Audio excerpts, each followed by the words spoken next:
Hey, welcome back to another episode this week. My name is Richard, and the topics I'm bringing to you today, I call it optimization.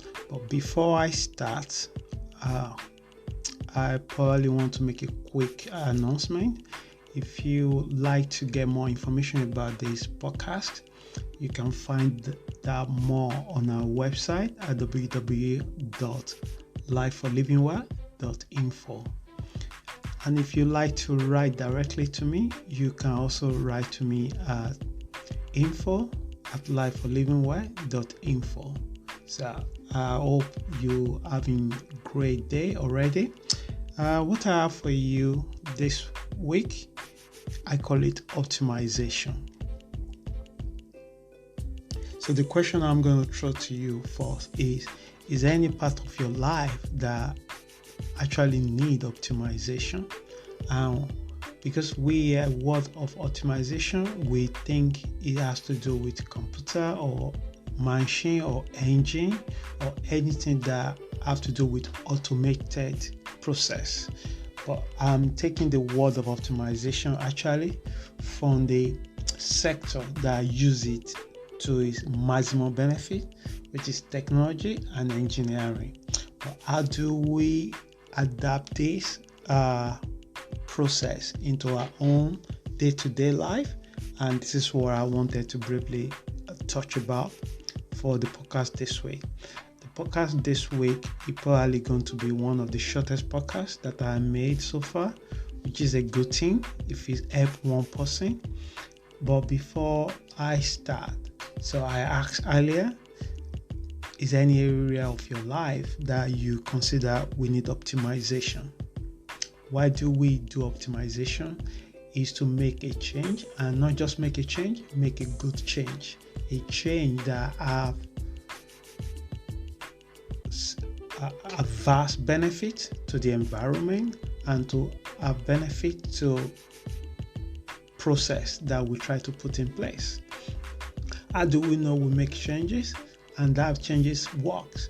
Is when you try to compare and contrast, and you can see that the process that you follow or implement in your life work, and the same process might able to help another person once they listen to you or wanted to know what you've done to transform your current condition to a place that you become more inspirational to people that you have contact with. So, for example, would you like to optimize what kind of friends that you have around your cycle? Because there is an old word that very popular, say that show me your friend, I will show you who you are. And also, if you look into another area where optimizations have worked for me personally, and I suspect that if you pay attention to this podcast to the end, you might see how area optimization might actually be a benefit for you as well. There is this spot that are very good in taking something good in one area of society and adapted it back into that spot and use it every year to optimize by each team to speed up a little seconds to their performance to give them a low be competitive edge in the sport. But that was understanding in that particular sector of life where they so much at stakes. Anyway, so it's very competitive. But I want us to actually look into optimization, how we can bring it to our own personal life, how we can improve our life in a way that make our life more enjoyable, create more opportunity in terms of growth, making our relationship become more healthy and better, and giving us a good quality of life that we're able to enjoy. So, and just pay attention and you might be able to get one or two things out of it. So, would you like to have optimization in the area of your finances? So, what are you doing that is not really working? Is Albert Einstein, I believe, that said that you cannot solve a problem from the same consciousness that created it. You need to take a step back. You need to look into it. You need to be able to humble enough to see what thing that you are trying to do by yourself. If somebody else have done it, how did they do it? So you got to ask these questions, and then you got to be open-minded enough to wanted to try the process that person that you feel like they went through the same process like you. And if it works for them, if it's a good process, it will work for you as well. So you have goals. So optimization will also help you a lot to define your goal to different priority.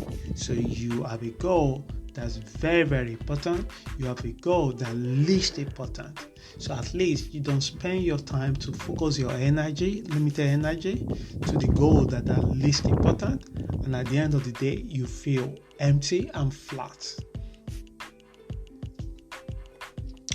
Either you want to manage your time properly and you want to improve your interpersonal relationship skills. So allow optimization into your life will definitely improve all this area for you. Okay, before I progress more, I divert a little bit. There is this Japanese great philosophy that I really, really like. It's called Kaizen, and it's simply translated to good change. And it's not just a change, but a good change. So what does good change look like? And two things or three things that Kaizen embrace when you implement it in your personal life or in your business. And if your goal is to improve your productivity or improve your character or improve your how you interact or managing your finances, this process will really, really help you. So number one, a good change will embrace constant. You have to keep a diary of yourself, recording your thoughts, your action. Keep it for some time, and you're able to see your pattern. Even having spent a month recording how you spend your money. If the money is how you want to save, at least it allows you at the end of the month to see what area you spend your money on a lot. Did you hang out with people that you don't really, really like, but you spend more money to impress them? So these are the things that it will allow you to be honest with yourself, face the fact that you are not being truthful to who you truly want to be. Another area Kaizen embrace is continuous improvement. And it's not like I make the change today and that's it. So you continue to do this, and the more you do this, the more you find joy doing it, and it no longer look like a job that you have to do. But again, optimization, nobody say is easy, but it's a skills that you can develop if you begin to practice in even from the smallest place. Take for example, you live by yourself and you have 20 plates. Why do you need the 20 plates? To take more space, and you have more things to tidy, more things to clean. So these are the areas that optimization comes to. You begin to say, okay, if I have three things, are they real quality things that I have, or I have a load of things but they are all cheap things that keep broken, and I can throw them away, I can give them to charity, I can sell them, I just keep them to create a space. So when you begin to embrace optimization into your way of life, it's not only just affect one thing, it affects everything. Another great word, I don't really know who said this word, say how you do one thing is how you do everything. So if you embrace optimization into your finance, don't be surprised that this will be transcending to another area of your life that you didn't even imagine, but unconsciously, this will have indirect impact on it in your friendships, who you spend time with, how do you want to spend that time. You begin to value yourself as a person, and you value your time, and you value people you spend time with. If you decide to spend time with someone, you truly want to spend time with that person, and you are there completely without judgment. Okay, so technology has made many things possible compared to 200 years ago, especially in the area of communication, linguistic, area of farming. Today, thanks goodness for the technology, you can use the satellite to know how the soil is rich or losing the nutrient within the sand, and what the farmer. So we have intelligent farmer today compared to 200 years ago. And because of the area of that technology, it allows we as a society to try to improve our quality of life. So for the past 100 years, there is every part of the world, the lifespan of every human race has increased.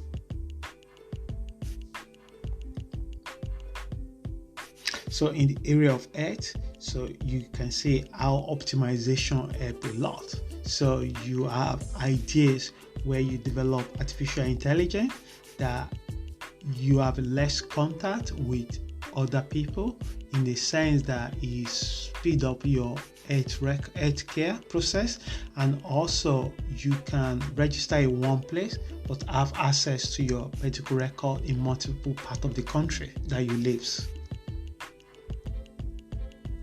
Again, imagine that you have to carry your health record all the time in case of emergency. Just imagine that your own health record was based on paper, and where you are physically and you are not well, it will be impossible for a medical professional to access this record. So this is how optimization works in the area of health sector. So and so on. You can see that if you look around you, if you look at your life, you can see that you no longer need a chicken to tell you the time in the morning and the time in the night. Like those days that people had to guess what exactly time based on the chicken when you wake up and the time that you want to sleep. But now you can just check the time on your phone. You can take time on your watch. You can program yourself that you are having lunch so this time, and you can set the alert on your phone. So when we do all those things in our basic productivity way of living, how much more will be if we bring this optimization into our own life? Sometimes when people come to our life and they are so disagreeable to us, there is an opportunity for us to look into ourselves, especially what we don't like about them, to look into one thing we don't like in ourselves that we can work on. So they just optimize to help us. Those people probably reflect their own dark into us. But sometimes the best way, Confucius said, that when you meet the good person, look to the good thing you like about them. If it's not in your life, embrace it, develop it in yourself. And if you find something you don't like in them, take it also to yourself and take your time to look into one thing you would like to improve about yourself that is not helping you at the moment. And that is classic optimization. So, optimization in a simple English word is a good change. It's a kind of change like the way Kaizen principle define it, that it has to be constant. It's not something that you do now. At one point, you are like a child, like you depend on your parent to feed you, to warm you, to protect you. At one point, you now able to do all those things by yourself, even to especially you're able to do it for your own children. So the question is, how do you embrace optimization into your relationship, optimization into your character as a person, optimization into your finances, optimization into taking your well-being as a serious, like taking care of yourself, loving yourself, so you're able to love other people. How do you bring optimization to your work? So you no longer looking for success, you become a person that adds values to what you do, to your work, to your employer, to your business, to the people, to your customer, and to your boss or to your staff. You become a person that adds values, not the person that focuses on success. Because when you add value to what you do, automatically you will attract success. But what other people do the other way around is to look and chase for success. Forgot that it is better to travel well than to arrive.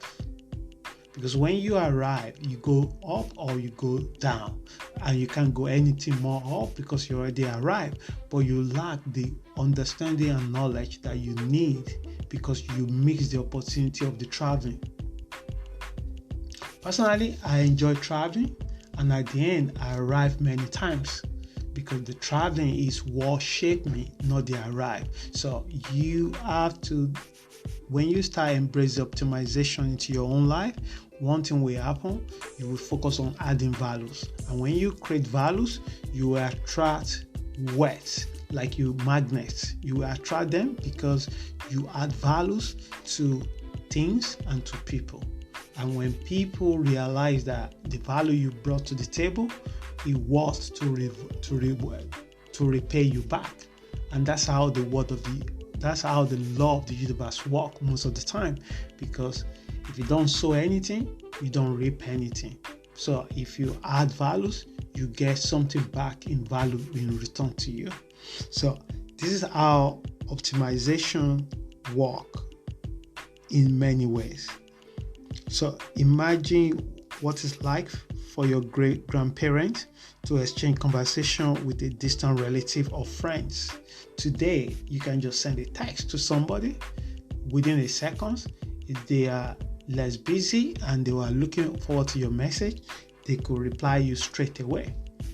Just imagine what would be like even just 200 years ago or 600 years ago for your grandparents. How did they communicate? Mostly people live in a very small cycle because once person out of that tribes, it's highly difficult to see them again. And letter take days before he arrives, and only few people can write a letter because most people can't read and write. Imagine this in other area of their life. Just imagine, how do they know they have diabetes? How do they know they have high blood pressure?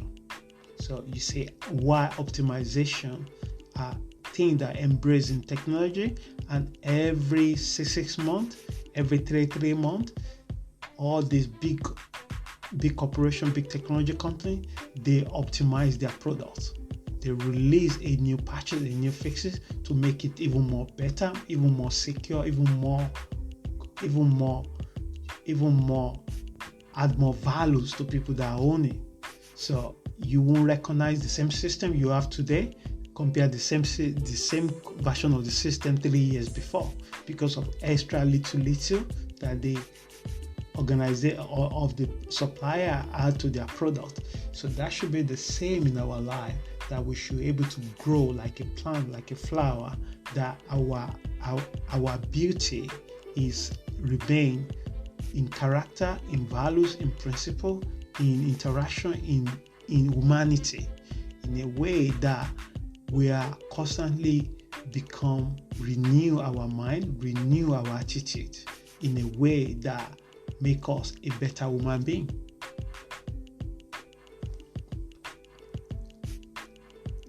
So the question I ask again, what is optimization to you? So what is optimization to me might be different from you. So I ask it back, how would you embrace optimization into your own life? So the best optimization you can bring to your life is to start to learn how to surrender emotion that hurt emotions, things that people have done to you in the past, and you keep resentment. If you love them, free them.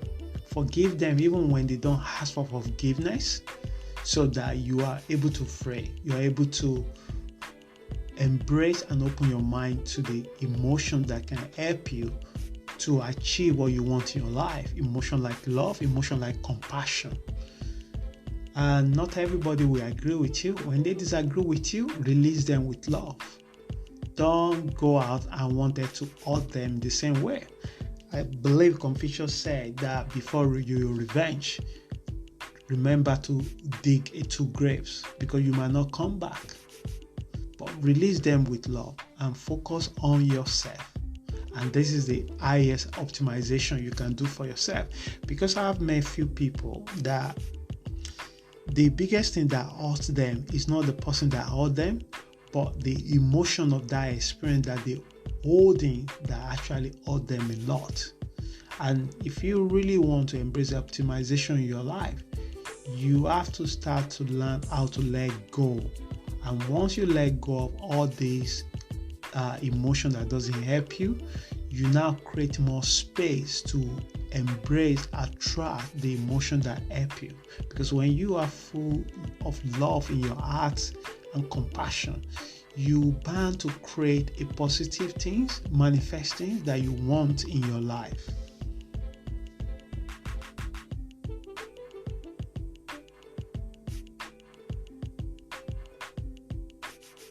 So, dear friends, I hope this particular topic this week helps someone. And if you don't do anything this week, think area where you can bring optimization to your life. You don't have to make a wholesale change. You don't have to change your life completely. You just have to do it like you apply a patches to software. You just have to do it gradually.